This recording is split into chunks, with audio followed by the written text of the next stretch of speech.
વડગામના ધારાસભ્ય જિગ્નેશ મેવાણીએ પોલીસની કામગીરી સામે મોટા આરોપ કર્યા છે અને આ સાથે જ પાલનપુરની અંદર ડ્રગ્સ તેમજ દારૂનું ખુલ્લેઆમ વેચાણ થઈ રહ્યું હોવાનો પણ આરોપ લગાવ્યો છે।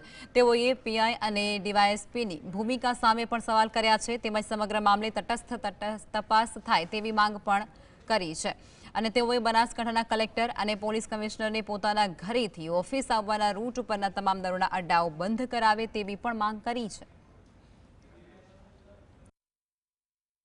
બનાસકાંઠાના કલેક્ટરના બંગલાના 2 કિલોમીટરની રેડિયસમાં પણ અડ્ડા ચાલે છે, તો બનાસકાંઠા પોલીસ પ્રશાસનની જવાબદારી બને છે કે નહીં આ બુટલેગરોને ફિટ કરવાની? એના બદલે એમને ગિફ્ટ કરેલી ગાડીઓમાં જો પોલીસ ઇન્સ્પેક્ટરો ફરતા હોય અને ડીવાયએસપી કોઈ એક્શન લેવા માંગતા ના હોય મિસ્ટર ગામિત, તો પોલીસે એની સામે કાર્યવાહી કરવી જોઈએ। I want action.